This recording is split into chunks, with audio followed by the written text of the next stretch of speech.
he was assassinated in a campaign among garbage workers in Memphis. In the end, by the way, how did Malcolm X die? What was the scene? Malcolm X is shot down by members of Elijah Temple in Newark. It's an embarrassment to me and the American legal system. How old was he when he was killed? He was killed at 39, just like Dr. King. They were both killed at 39. Neither one of them lived to reach their 40th birthday. Elijah Temple in Newark. Elijah Temple in Newark. Malcolm X is shot down My cousin acted alone. by members of Elijah Temple in Newark. How sorry I am for your loss. It's an embarrassment Take to your fucking me and sorries the American and stick 'em in legal your ass. system.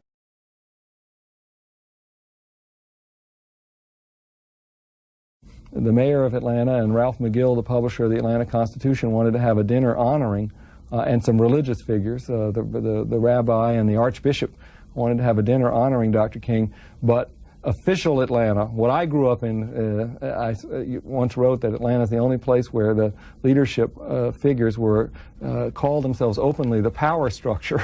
They had a hard time embracing this, and there was tremendous conflict, as a lot of people didn't want to honor him, Nobel Prize or not, because he was black. And it finally erupted into publicity in the New York Times and shamed Atlanta into having this dinner right when Dr. King is going to Selma. He comes back from the Nobel Prize saying, this is the highest international award for peace, but I've got to go to Selma, and I've got to go back to the Valley. There was a tremendous drive from Dr. King to go downward, and of course that's, not to rest on his laurels. And I think to some degree that was the guilt that he had. And lots of people wanted him to go to honorary dinners and bask in the Nobel Prize and never do anything else. But within 3 weeks, he said, I've got to go back to the Valley. He's in jail in Selma. And he went back down to seek the right to vote. So this strong drive in him really dominates the latter part of his life, where I'm going from here in the third volume, which ultimately ends up, of course, he was assassinated in a campaign among garbage workers in Memphis. In the end, by the way, how did Malcolm X die? What was the scene? Malcolm X died simultaneously with the dropping out of Bob Moses in February '65, the beginning of the American ground troops in Vietnam, and this Selma breakthrough. Malcolm X is shot down by members of Elijah Muhammad's temple in Newark. It's an embarrassment to me and the American legal system that two men who had absolutely nothing to do with it served over 20 years. They were convicted elsewhere. Only one of the actual killers served time. They've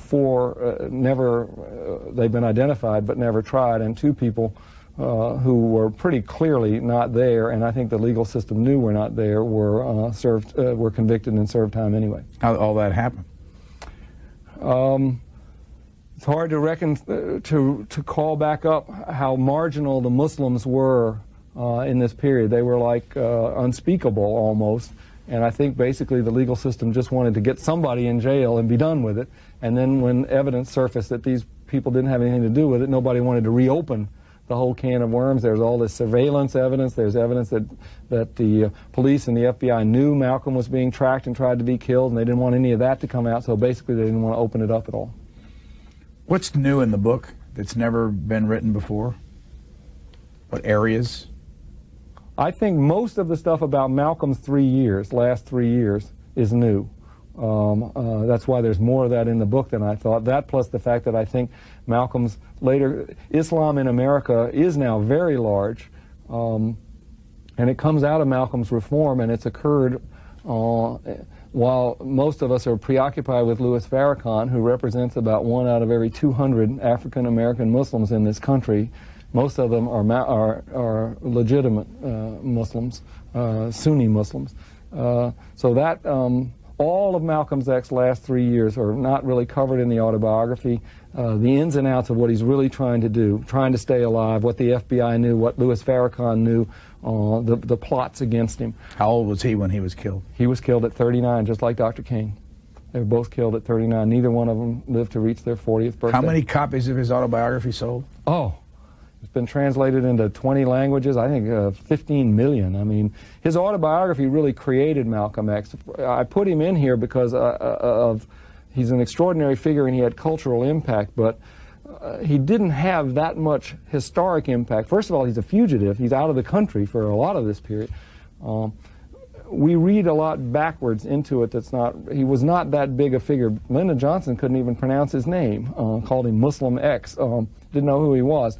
The autobiography that came out 9 months after he was killed toward the end of 1965 really raised his profile dramatically, and then the next year when Black Power was pronounced and he was as a new doctrine, and he was kind of adopted as the patron saint of Black Power, he became more significant in death than he was in life as a political influence.